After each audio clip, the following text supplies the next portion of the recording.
यदीयावा गंगा विविधनयकल्लोल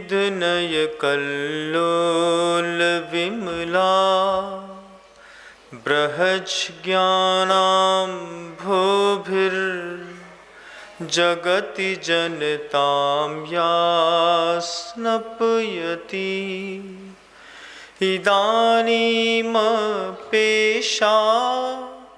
बुद्ध जनमरालय परिचिता महावीर स्वामी नयन पथगामी भवतु मे। अहिंसा परमो धर्म की परम पूज्य आचार्य भगवंत गुरुदेव श्री विद्यासागर जी मुनि महाराज की, समस्त मुनि संघ की, बंधा जी के आश्रयकारी श्री अजित नाथ जी भगवान की जय।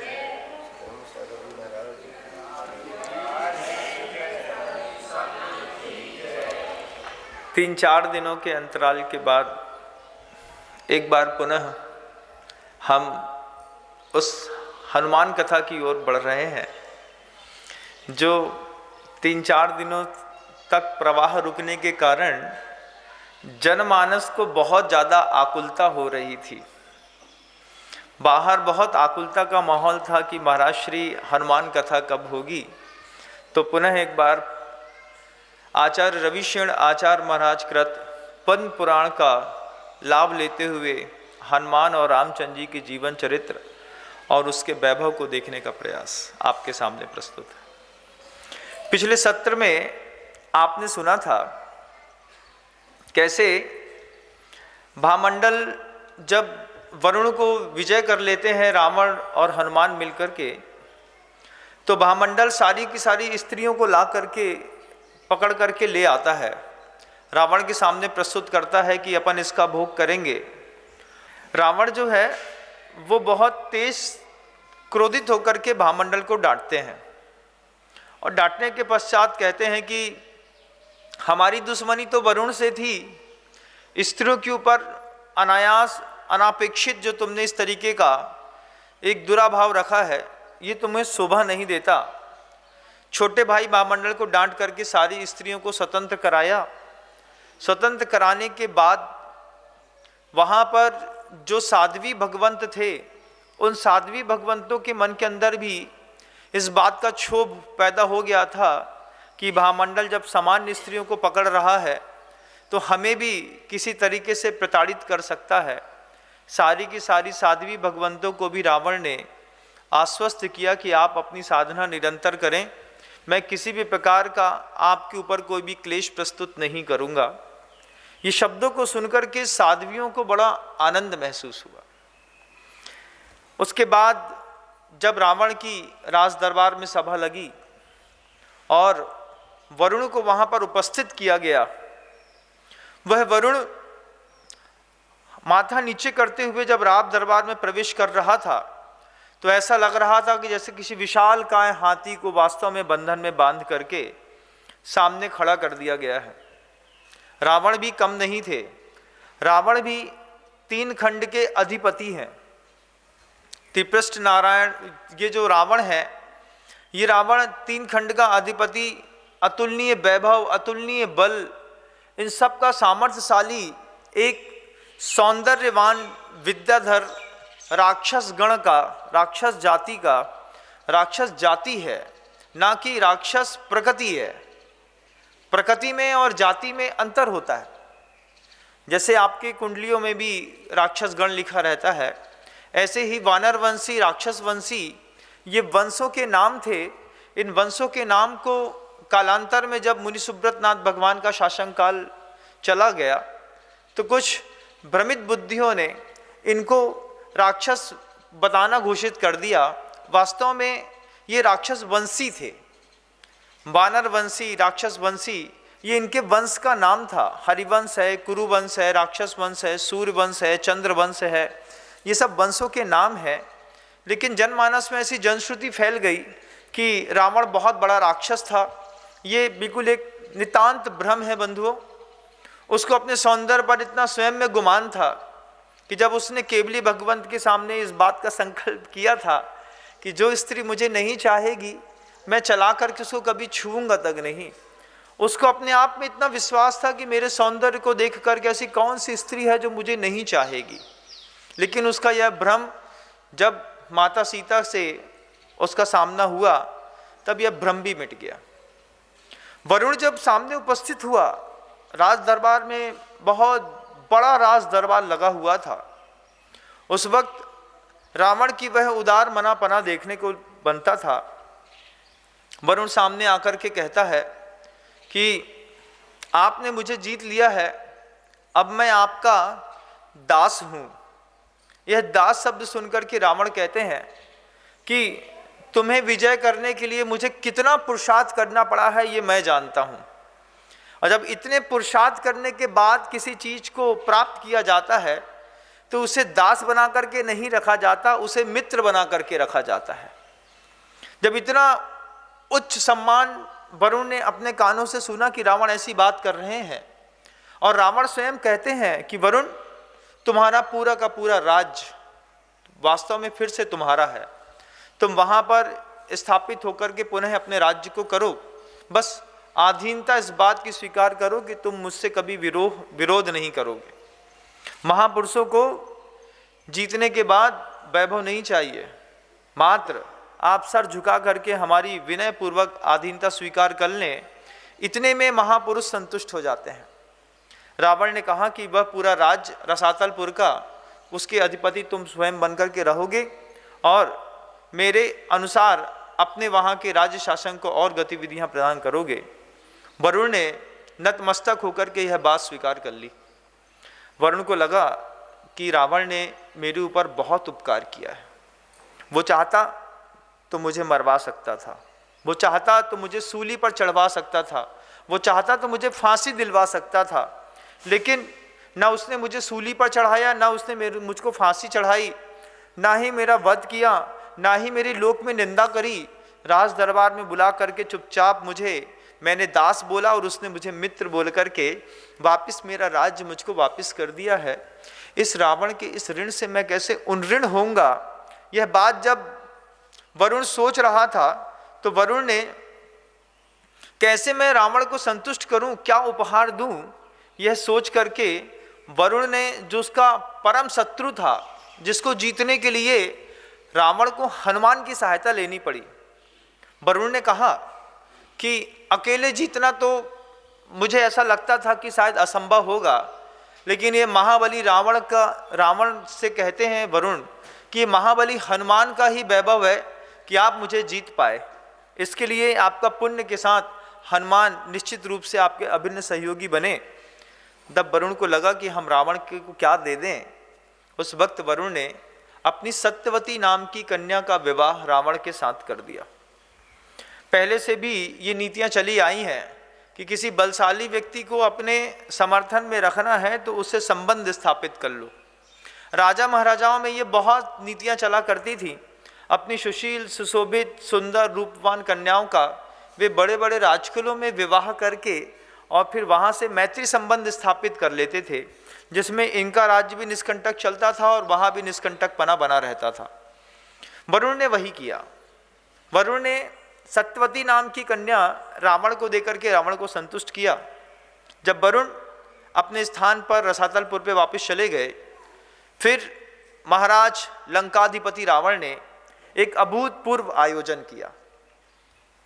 उस आयोजन में जितने भी अभिन्न मित्रों ने मिलकर के वरुण को जीतने के लिए सहयोग प्रदान किया था, उनको राजा रावण ने किमिच्छित दान देकर के संतुष्ट किया। हनुमान को भी कर्णकुंडलपुर का राज्याभिषेक करके वहाँ का राजा बना दिया। हनुमान भी वह कर्णकुंडल नामक जो राज्य था वो सौधर्मिंद्र की इंद्र सभा को भी मात देता था। ऐसा अभूतपूर्व राज्य का राजा रावण ने हनुमान को बनाया। विद्याधरों की अपनी मैत्री बना था। हम भूमि गोचरी हैं, वो विद्याधर हैं। विद्याधर और भूमि गोचरियों में बहुत अंतर होता है। वे विद्याधरों में विद्याओं के माध्यम से ही आकाश में गमन करते हैं। सामान्य से दिखते तो वो हमारे आपके जैसे ही है, लेकिन उनका निवास क्षेत्र सुदूर विजयात पर्वत की श्रेणियों के तलहटी पे बसा हुआ है बंधुओं। वो वहाँ रहने वाले, हम यहाँ रहने वाले। वहाँ पर रावण भी विद्याधर है, हनुमान भी विद्याधर हैं, सुग्रीव भी विद्याधर हैं, बाली भी विद्याधर हैं। ये सब विद्याधरों के आपस में संबंध होते रहते थे। हनुमान को संतुष्ट करने के लिए रावण ने कर्णकुंडल नाम का पूरा राज्य दे दिया, और भी अपनी जो प्रिय वस्तुएं रावण को बहुत प्रिय थीं, वो प्रिय वस्तुएं भी रावण ने हनुमान को देकर के हनुमान को संतुष्ट कर दिया। हनुमान संतुष्ट थे। रावण अपने राज्य में राज्य शासन कर रहे थे। राज्य शासन जब कभी भी किसी को लगातार सफलताएं मिलती रहती हैं तो व्यक्ति कुछ अलग विचारधाराओं में चला जाता है। जीवन में जब कभी भी आप डिप्रेशन में जाते हैं या हाइपरटेंशन में जाते हैं, उसके लिए या तो कुंठित बुद्धि काम करती है या अति बुद्धि काम करती है। घर के अंदर भी ऐसे ही प्रकार के दो मानसिकता वाले लोग आपके घरों में भी मिलेंगे। बहुत सारे घरों में जो लोग हैं उनकी कुंठित बुद्धि होगी। वे बार बार अपने आप को हीन भावना से देखते हैं। हम में तो कोई गट्स ही नहीं है, हम तो कुछ कर ही नहीं पाते हैं, हम जीवन भर कुछ कर ही नहीं पाएंगे। दादा दादी या पापा जी जो बोलते हैं बस वही करना है, उसी में जीवन का सार है। शुरुआत से बच्चे की मानसिकता जब इस तरीके की हो जाती है, वो धीरे धीरे धीरे धीरे बड़ा होने के बाद भी इस कुंठित बुद्धि से बाहर नहीं आ पाता। अब गुरुवर एक बार कभी किसी सज्जन के घर में आहार करने के लिए गए। याद है मुझे वो बहुत अच्छा प्रसंग कि जब गुरुवर पूज्य गुरुवर आहार करने के लिए किसी श्रेष्ठी के घर में गए तो बहुत बड़ा हॉल था। हॉल में एक वाइट कलर का फ्रिज रखा था, और वाइट कलर के फ्रिज के ऊपर जो है कंट्रास्ट देते हुए एक ब्लैक कलर का स्टेबलाइजर रखा हुआ था। आचार्य श्री जी बार बार देख रहे थे आहार करते करते कि ये फ्रिज के ऊपर एक मशीन रखी हुई है। तो जब मशीन रखी हुई देख लिया, फिर जब पूरा आहार हो गया तो गुरुवर मुस्कुरा के पूछते हैं वो फ्रिज के ऊपर मशीन क्या रखी है, उसमें कांटा ऐसा ऐसा हो रहा है। तो वो कहते हैं कि गुरुवर ये स्टेबलाइजर है, कभी इलेक्ट्रिक लो वोल्टेज की हो जाती है, कभी हाई वोल्टेज की हो जाती है। तो लो वोल्टेज में भी लाइफ मतलब फ्रिज खराब हो जाता है, और हाई वोल्टेज में भी फ्रिज के बस्ट होने की पूरी संभावनाएं रहती हैं। तो वो वोल्टेज कंट्रोल होता रहे, इस वोल्टेज कंट्रोल करने के लिए यहाँ पर एक स्टेबलाइजर लगाया गया है। गुरुवर ने वो चीज़ देख ली और फिर आकर के हम लोगों से कहते हैं हीरापथ में कि जैसे फ्रिज के ऊपर वो स्टेबलाइजर रखा रहता है ना, स्टेबलाइजर समझते हो? हम लोगों ने कहा समझते हैं। तो आचार्य जी को बड़ा आश्चर्य हुआ, बोलते तुम लोगों ने देखा है? हम लोगों ने हाँ देखा है आचार्य जी, स्टेबलाइजर फ्रिज के ऊपर लगाते हैं, इलेक्ट्रिक कंट्रोल करने के लिए लगाया जाता है। तो गुरुवर उस उदाहरण से अपने कैसे धर्म को जोड़ करके कहते हैं, पूज्य गुरुवर कहते हैं कि जैसे स्टेबलाइजर से लो वोल्टेज और हाई वोल्टेज को कंट्रोल किया जाता है, ऐसे ही साधु जीवन में अति आक्रामकता और कुंठितापने को, अति वाचालतापने को और बिल्कुल शांतपने को कंट्रोल करने के लिए सामायिक होती है। बहुत सारे लोग ऐसे होते हैं लो वोल्टेज जोन में चलते रहते हैं, अब जो होगा हो जाएगा, जैसा होता है होने दो, अपने को क्या मतलब है, अपने को क्या करना है, अपन तो चुपचाप खाओ पियो बैठे रहो। ऐसी भी कई लोगों की लाइफ है जो कोई भी क्रिएटिव एक्टिविटी लाइफ में करना नहीं चाहते। कुछ लोग ऐसे हैं जो हाइपर एक्शन में रहते हैं, सुबह से लेकर शाम तक हाइपर एक्शन चलता रहता है। किसी बच्चे को देखिएगा सो के उठने के साथ ही 12 बजे तक हाइपर एक्शन करता है बिना खाए पिए। लगता है जैसे बच्चे के अंदर किसी भगवान ने डूरासेल की बैटरी फिट कर दी है, बिना खाए पिए दौड़ता ही रहता है। तो हाइपर एक्शन को और लोअर एक्शन को दोनों को कंट्रोल करने के लिए गुरुवर कहते हैं कि अपने भी इस हीन भाव को और उच्च भाव को कंट्रोल करने के लिए हमारे पास सामायिक का स्टेबलाइजर है। जब साधक उस सामायिक का स्टेबलाइजर लगा लेता है अपने जीवन में, तो जो हीनता में जाते हुए साधु रहते हैं वो भी उच्चता में आकर के स्थापित हो जाते हैं, और जो बहुत आसमान में उड़ने वाले साधु रहते हैं वो भी सामायिक के समय में धरती पे आकर के शांति से बैठ जाते हैं। बोलते भैया श्रवण है, इसके अलावा तो कुछ है ही नहीं जीवन में। गुरुवर के उदाहरण अपने आप में बहुत अद्भुत होते हैं। जब रावण ने सब कुछ देकर के संतुष्ट कर दिया सबको, रावण आसमान में घूम रहा था, उसका दिमाग बहुत तेज काम कर रहा था और बड़ी उत्साह में जो भी लोग आते वो प्रत्येक दिवस लोगों को किमिच्छित दान देता। एक बात की खुशी थी कि मैंने वरुण को जीत लिया। बहुत दिन बीत जाने के बाद जब रावण का उत्साह खत्म ना हुआ, तब रावण ने किसी सागर बुद्धि नामक निमित्त ज्ञानी से एक बात बुला करके पूछी। जब कभी आपके घर में भी ऐसा होता है बंधुओं, जब आप बहुत ज़्यादा सामर्थ्यवान होते चले जाते हैं, तब भी कभी कभार आप ज्योतिषाचार्य के पास चले जाते हैं। ज्योतिषाचार्य के पास जाकर के पूछते हैं, भैया ये मेरा जो इतना अच्छा समय चल रहा है, मेरी कुंडली देख करके बताओ कितने साल और चलेगा। और जब अपन लो जोन में चलते रहते हैं, तब भी हमको कोई ना कोई पॉमिस्ट्रोलॉजिस्ट पसंद आ जाता है। वहाँ पे हम जाकर के उससे पूछते हैं कि भैया हमारी शनि की ग्रह दशा कब तक ऐसी चले, हमारे घर में कोई धंधा नहीं चल रहा हो, हमारी पत्नी भग गई, हमारे बच्चे हमारी बात सोई नहीं मानता है, घर में पैसे ही नहीं आ रहा हुआ है, स्वास्थ्य भी गड़बड़ रहे थे। जब चारों तरफ से एक साथ विपत्तियाँ आती हैं तो हमको कोई ना कोई ज्योतिषाचार्य जरूर याद आता है। हम जाते हैं, पूछते हैं, फिर वो बताता है तुम्हारे हाथ में और कुंडली में काल सर्प योग है, अब इसका तो 3 साल तक का प्रभाव रहेगा। अब तुम अभी तो 2023 है, फिर 24, 25, 26, जैसे वो ज्योतिषाचार्य हिसाब लगाता है उसको देख के अपन भी हिसाब लगाते हैं। 26 तक, दिसंबर तक कोई उपाय नहीं है। उपाय तो है।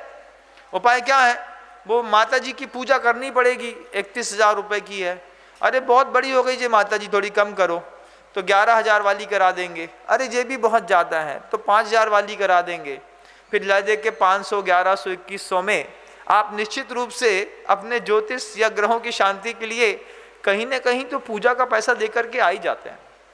ऐसा होता है बंधु, आप लोग करते होंगे, मैंने देखा भी है। वो बेचारा तोते को बुला करके तोते से पूछवाते हैं, कार्ड निकलवाते हैं, कभी टैरो कार्ड्स देखते हैं। ये सब उसी वक्त देखा जाता है जब हम कभी ऊर्जा के न्यूनतम स्तर पर चल रहे होते हैं या फिर हाइपर एक्शन पे चल रहे होते हैं। हाइपर एक्शन में भी कोई आपको सामने आकर के खड़ा हो जाए और बोले महाराज जी इनको पॉमिस्ट्री बहुत अच्छी आती है, तो आप भी बोल बैठेंगे अच्छा बता मेरे चेहरे में क्या दिखाई देता है। तो भी बोलेगा बड़ी अभी आपका तेज तो बहुत तेज चल रहा है, अभी 2 साल और चलेगा। बस 2 ही साल चलेगा? झुट्टे, जिंदगी भर चलेगा। तो नहीं नहीं अभी 2 साल चलेगा, फिर आपको पेट संबंधी दिक्कत होगी, फिर थोड़ा सा पीठ में दर्द होगा, फिर आपके पैर में दर्द होगा। तो आदमी जैसे वो ज्योतिषाचार साइकोलॉजिकल इफेक्ट देता है, बोलने का तरीका अलग रहता है। तो जैसे ही वो बोलता है कि पेट में पैर में दर्द होगा, 3-4 दिन बाद लगता है यार पेट में सही में थोड़ी पेट की शिकायत हो रही है, जंगल नहीं हो रही है, क्या नहीं हो रहा है, फिर ऐसा नहीं हो रहा है। साइकोलॉजिकल इफेक्ट्स बहुत पड़ते हैं लाइफ में। रावण ने सागर बुद्धि नामक निमित्त ज्ञानी से जब अपने वो चरम पर थे, 3 खंड के अधिपति थे, पूरा वैभव साथ में था, अनुकूल इंद्रजीत थे, मेघनाथ थे, कुंभकर्ण थे, भामंडल था, उस वक्त पूछा कि बताओ मेरा जीवन का अंत कैसे होगा। जरूरत नहीं थी लेकिन पूछ लिया। अब दिमाग है, बैठे बैठे क्या करे, रावण ने पूछ लिया। अब सागर बुद्धि नामक का निमित्त ज्ञानी था, वो निमित्त ज्ञानी कहता है कि आपके ग्रहों की स्थितियों में आप किसी भी विद्याधर के द्वारा कभी नहीं मारे जाएंगे। जैसे ही ये बात रावण ने सुनी कि मैं किसी भी विद्याधर के द्वारा कभी भी नहीं मारा जाऊंगा, रावण बड़ा संतुष्ट हुआ कि विद्याधर की नगरियों में कोई भी व्यक्ति मेरी मृत्यु का निमित्त या कारण नहीं बनेगा। फिर वो सागर बुद्धि कहता है आप ना सिंह से मारे जाएंगे ना अष्टपद से, किसी की हिम्मत नहीं है कि आपको मार दे। फिर रावण पूछता है मेरी मृत्यु का कारण कौन बनेगा, निमित्त कौन बनेगा मेरी मृत्यु में। तब वह सागर बुद्धि निमित्त ज्ञानी कहता है कि आपकी मृत्यु का कारण भूमि गोचरी महाराज दशरथ का पुत्र राम बनेगा।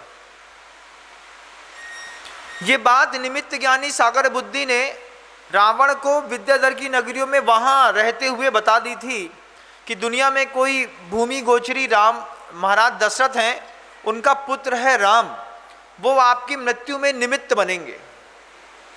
निमित्त अलग चीज होती है, मारने वाला कोई और है, ये निमित्त बनेंगे बंधुओं, सोचिएगा आप। निमित्त बनेंगे, ये बात सुन ली। फिर निमित्त ज्ञानी ये भी कहता है, इतना ही नहीं, महाराज जनक जो मिथिला के अधिपति हैं, उनकी कन्या भी आपकी मृत्यु का कारण बनेगी। रावण विद्याधर की नगरियों में बैठा हुआ, कहाँ विद्याधर की नगरियां और कहाँ ये भारत की वसुंधरा, ये भूमि गोचरी लोग, कहाँ वो आकाश में चलने वाले लोग। आपस में कोई वैभव ही समझ में नहीं आया। लेकिन जब सागर बुद्धि निमित्त ज्ञानी ने ये बात कह दी, रावण के मन के अंदर चिंता पैदा हो गई, क्योंकि जो सटीक ज्योतिष बताने वाले लोग होते हैं, उनकी बातों को झुठलाया नहीं जा सकता बंधुओं। भले आउटलाइंस रहती हैं, लेकिन बिल्कुल सटीक कई बार सिद्ध होती हैं। ये मेरे जीवन का खुद का निजी अनुभव भी है कि घर के अंदर दादाजी थे और दादाजी ने किन्हीं सज्जन को बता दिया कि आप 42 वर्ष की उम्र में शांत हो जाएंगे। मैं सोचता रहा कि अभी तो ये इतने बड़े पद पर बैठे हुए हैं, इतना इनका वैभव है, इतना लोग इनको पूछते हैं, मानते हैं, और ये कह रहे हैं कि 42 वर्ष की उम्र में शांत हो जाएंगे। ऐसे दो महानुभावों को, एक को 42 वर्ष की उम्र में, एक को 45 वर्ष की उम्र में दादाजी ने घर में ही मृत्यु के संकेत दिए, और मेरे देखते देखते वो सामान्य से असामान्य जीवन जीने वाला वो व्यक्ति 42 वर्ष की उम्र में शांत हो गया। तब पहली बार एहसास हुआ इस बात का कि ज्योतिष को इतना जल्दी झुठलाया नहीं जा सकता। रावण को जैसे ही पता चला कि भूमि गोचरी महाराज दशरथ का पुत्र राम, महाराज दशरथ हैं, उनका पुत्र मृत्यु का कारण बनेगा, ये बात जब चल रही थी, उस वक्त अनेक विद्याधर बैठे थे। विभीषण भी वहीं पर बैठे करके ये बात सुन रहे थे। सुनते सुनते विभीषण बड़े चिंतित हो गए। जैसे ही विभीषण को चिंता हुई कि मेरे बड़े भाई रावण को मारने के लिए कोई भूमि गोचरी राम, दशरथ का पुत्र राम काम आएगा, और महाराज जनक की पुत्री सीता के निमित्त से मेरे बड़े भाई का वध होगा या उनकी मृत्यु होगी, विभीषण को भयंकर क्रोध आया।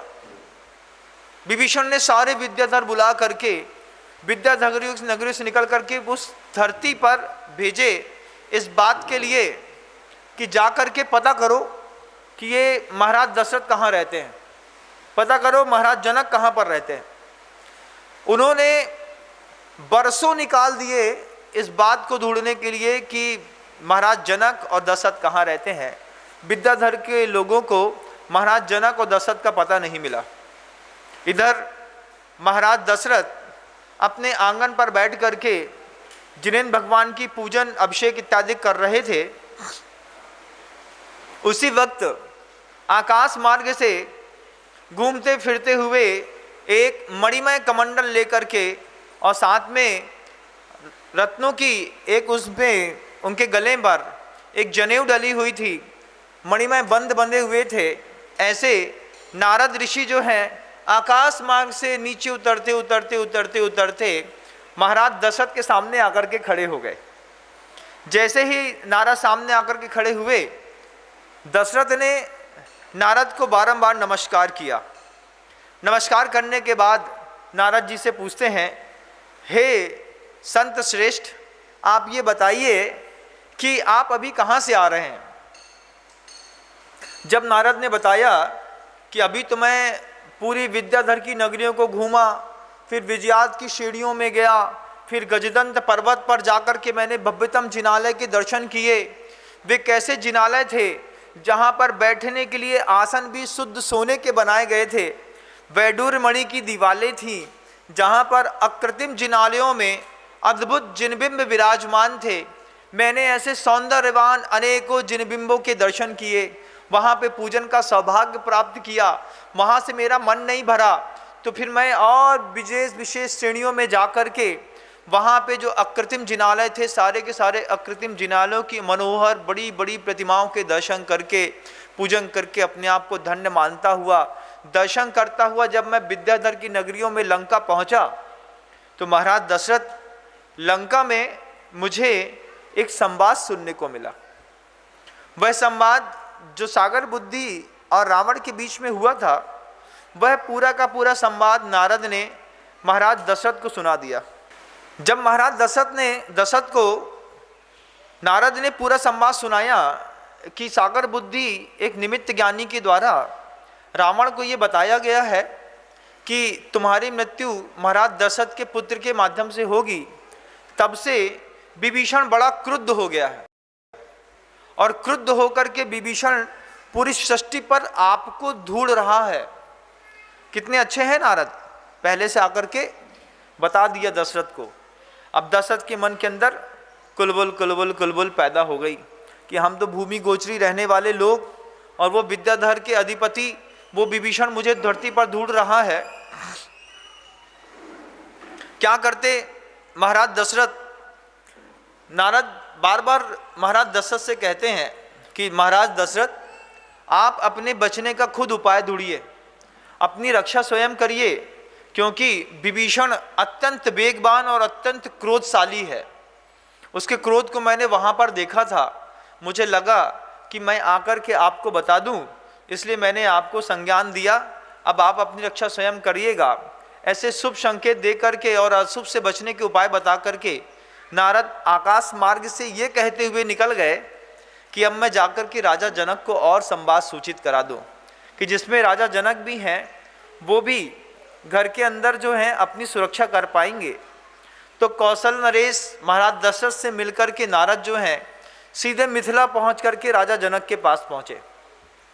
राजा जनक को भी जब ये संवाद सुनाया कि विद्याधर में कई विद्याधर विभीषण का अगुवाई में यहाँ पर आपके वध का निमित्त विचार बना करके धरती पर आ रहे हैं, आप बचने का प्रयास करिएगा। नारद जो है वो राजा जनक के पास जाकर के बोलते हैं कि आप अपनी सुरक्षा करने का प्रयास करिए। इधर महाराज दशरथ अपने मंत्री को बुला करके मंत्री से पूछते हैं कि जब नारद स्वयं आकर के इस तरीके का संवाद मुझे सुना गए हैं, अब बताइए कि मैं क्या करूं।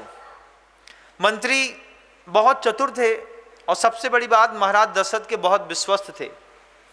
जैन दर्शनकार आचार्य रविशरण महाराज ने पद्म पुराण में इस बात को स्पष्ट लिखा हुआ है कि मंत्री को पूरा का पूरा राज्यभार दशरथ दे करके छद्म रूप में जीवन यापन करने के लिए अपना रूप बदल करके कहीं और निकल गए और मंत्री ने पूरी प्रजा, पूरा शासन, पूरा सिंहासन, पूरी सत्ता संभाल ली। मंत्री इतने सुयोग्य और विश्वस्त थे कि उन्होंने महाराज दशरथ के जैसा बिल्कुल एक कृत्रिम पुतला बनाया। लाख को पानी में घोल करके उस पुतले के अंदर रक्त का प्रवाह भी संचित कर दिया। अच्छे अच्छे लोग महाराज दशरथ के उस पुतले को देख करके भ्रम खा जाते थे कि महाराज का पुतला है कि सही में महाराज बैठे हुए हैं। जैसे अभी भी आजकल जब कभी भी आप लंदन में जाकर के उस म्यूजियम में लोगों के पुतले देखते हैं, तब पुतलों में कभी लगता नहीं कि माननीय नरेंद्र मोदी सामने सीधे खड़े हैं कि उनका पुतला खड़ा है। जब आज का विज्ञान इतना स्पष्ट है, उस वक्त भी इस तरीके का विज्ञान चलता था। और कौशल अधिपति महाराज दशरथ के 7 खंड के मकान में 7वें खंड में उस पुतले को इस तरीके से स्थापित किया था कि पूरी प्रजा कभी जान भी नहीं पाई कि अभी पुतला शासन कर रहा है कि महाराज दशरथ स्वयं शासन कर रहे हैं। मंत्री निरंतर नीचे आते, राज शासन संभालते, सत्ता संभालते, ऊपर से महाराज के पुतले के दर्शन करा देते, आशीर्वाद की मुद्रा दिला देते। जनता देखती है, संतुष्ट हो जाती, कभी समझ भी नहीं पाती कि पुतले से हमने आशीर्वाद ले लिया और चले गए हैं। उस पुतले के अंदर मंत्री ने कुशलतापूर्वक लाख को गीला करके और रक्त के प्रवाह में, धमनियों में, नसों में रक्त का प्रवाह के रूप में लाख संचित करा दिया। और एक दिन ऐसा आया कि विभीषण को अयोध्या के कौशलपति महाराज दशरथ का पता चल गया। मंत्री बहुत सजग थे, एक एक दिन सावधानी पूर्वक मंत्री यहाँ पर निकाल रहे थे। तब उस वक्त जब विभीषण को पता चला कि कौशल अधिपति महाराज दशरथ यहाँ पर इस महल पे रहते हैं, विभीषण बस एक ही बात सोचता रहा कि जब राम अभी पैदा हुए ही नहीं है, जब राम अभी षष्ठी पर आए ही नहीं है, इससे पहले ही हम दशरथ को मार देते हैं। दशरथ को मार देने से जब दशरथ ही नहीं रहेंगे तो राम कहाँ से आएंगे, और जब राम ही नहीं आएंगे तो हमारे भाई रावण का वध कहाँ से होगा। इस विचार शक्ति को सोच करके विभीषण ने अपने विशेष विद्याधर विद्युत बिलसित से उस पुतला, वो जो रात में शयन कक्ष में सो रहा था, विभीषण ने स्वयं अपनी आंख से चेहरा देखा। चेहरा देखने पर विभीषण स्वयं भ्रम खा गया। विद्याधर था, स्वयं भ्रम खा गया कि ये महाराज दशरथ सो रहे हैं कि कोई और सो रहा है। जब विभीषण ने देखा कि यहाँ पर ये महाराज दशरथ सो रहे हैं, विद्युत बिलसित से कहता है, जाओ उनका सर काट करके ले आओ। जब सर काट करके लाने की बात हुई, विद्युत बिलसित गया, एक झटके में सर काट करके निकाला। जैसे ही धड़ मस्तक से अलग हुआ, मस्तक को उठाया तो लाख का वो जो द्रव्य था वो नीचे बह करके बिल्कुल रक्त जैसी अनुभूति करा रहा था। हवा लगने के साथ ही वो लाख धीरे धीरे धीरे धीरे सूख रहा था, जैसे खून थोड़ा सा हवा लगने पर धीरे धीरे सूख करके गाढ़ा हो जाता है। ठीक ऐसी स्थिति उसकी हो रही थी। विभीषण ने महाराज दशरथ का वह मानव निर्मित पुतले का मस्तक देख करके भ्रम में आकर के खूब हंसे और हंस करके उस पूरे के पूरे जो सिर था उस सिर को समुद्र में फेंकते हुए फिर वापस वो विद्याधर के लोक में निकल गया। विभीषण अपनी आंखों से आश्वस्त हो गए कि महाराज दशरथ का वध हमने अपनी आंख के सामने कराया। और यही स्थिति राजा जनक के यहाँ भी हुई। राजा जनक को भी सोते हुए ही विभीषण ने मार करके उनका मस्तक भी उठा करके और समुद्र में फेंक दिया।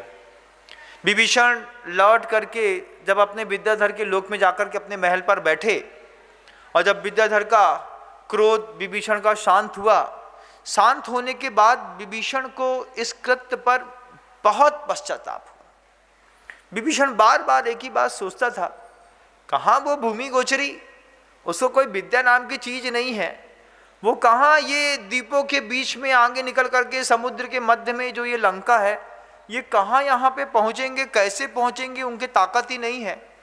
व्यर्थ में ही मैंने उस मंत्री की उस निमित्त ज्ञानी की बात को सुन करके बरसों तक भटकता रहा और भटक करके सोते हुए निरपराध महाराज दशरथ और जनक की हत्या कर दी। इस बात का विभीषण को बहुत अफसोस हुआ। विभीषण, जब आदमी को ऐसा होता है ना, जब क्रोध शांत हो जाता है तब अपने कृत्य पर बहुत अफसोस होता है। हमने ऐसा क्यों किया, हमको ऐसा नहीं करना चाहिए था। कई बार ऐसा होता है अपने जीवन में, जब हम अपना टारगेट निश्चित कर लेते हैं, जब हम निश्चित कर लेते हैं ये बात भी कि हमको ये काम करना है, इतने वक्त पे करना है, ऐसा ही करना है, अपना पूरा आपने गोल सेट कर लिया और गोल सेट करने के बाद जब आप अपने टारगेट से भटक जाते हैं, गोल सेट करने के बाद आप कुछ और काम करने लगते हैं, गोल सेट करने के बाद आपके पाँव, आपके कदम, आपकी नज़र कहीं और जाकर के सेट हो जाती है। गुरुवर से पूछा ऐसा क्यों हो जाता है, तब गुरुवर कहते हैं इसी को ही तो विराधना कहते हैं। जब हमने अपना गोल सेट कर लिया, गोल सेट करने के बाद अपने आप अपने गोल से हटे क्यों। बहुत सारे बच्चे हैं, सीए का गोल सेट किया है, किसी ने यूपीएससी का गोल सेट किया है, किसी ने एमपीपीएससी का, किसी ने एसएससी का, कोई एमबीए बनना चाहता है, सीए सीएफए बनना चाहता है। जब आपने अपना गोल सेट कर लिया है, जब आपको पता है कि मुझे इस तरीके से कार्यक्रम करने पर मैं इस तरीके से 3 साल 2 साल 1 साल मेहनत करूंगा और मेहनत करने के बाद मैं पास हो जाऊंगा, मेरा सीए क्लियर हो जाएगा, मेरा एमबीए क्लियर हो जाएगा, फिर ऐसा कौन सा विषय बीच में आता है कि आप अपना गोल सेट करने के बाद भी अपने गोल की तरफ कदम ना बढ़ा करके कहीं और कदम बढ़ाते हैं। 12th क्लास में डिस्टिंक्शन लेकर के 6 सब्जेक्ट में डिस्टिंक्शन लाने वाली वो बच्चा या बेटी जब सीए का क्रैश कोर्स करने के लिए, सीपीटी का एग्ज़ाम देने के लिए किसी स्कूल में, किसी कॉलेज हॉस्टल में जाकर के पढ़ती है, उस समय उसका टारगेट से कैसे वो भ्रमित हो जाती है सीए पढ़ने के लिए और वहाँ पे फ्रेंड सर्किल में, गॉसिप पे, घूमने फिरने में, सिगरेट पे, ड्रग्स पे, बॉयफ्रेंड्स में घूम करके पापा का 3 साल तक पैसा बर्बाद करती है, लौट करके घर आती है, चुपचाप बैठती है, 1 साल और इंतज़ार करती है, शादी करती है और अपनी लाइफ सेटल कर लेती है। ये कितने, कभी आप दुर्ग, भिलाई, रायपुर, भोपाल, इंदौर जाकर के देखिएगा। मैंने खूब देखा है अपनी आँखों से, सब देखी हुई बात बता रहा हूँ बंधु। गोल सेट करने के बाद भी लोग कैसे भटक जाते हैं जरा जरा सी बातों में। विभीषण को भी लगा इस बात को। विभीषण सोचता है कि क्या वो भूमि गोचरी, हम कहाँ विद्याधर की कॉलोनी में रहने वाले विद्याधर, हमारे पास तक तो वो चाहेगा भी तो कभी आ नहीं पाएगा। और एक जरा सी बात से मैंने फालतू में महाराज दशरथ और साथ ही साथ जनक का वध करा दिया। इस बात का विभीषण को बहुत अफसोस हुआ। खूब अफसोस होने पर जब विभीषण से अपने मन का संक्लेश न मिटाया गया, तब विभीषण शांतिनाथ भगवान के जिनालय में जाकर के शांति कर्म, दान, पूजा, अभिषेक इत्यादि करने में प्रवृत्त हो गया। आचार्य रविशंकर महाराज खुद कहते हैं, मनुष्य जब अत्यधिक संक्लेशित हो जाए, उसके संक्लेश से उबारने के लिए दान, उसके संक्लेश से उबारने के लिए भगवान की पूजा, उसके संक्लेश से उसको मुक्त करने के लिए उपासना, स्तोत्र पाठ के अलावा कोई दुनिया में कोई दूसरा उपाय है ही नहीं।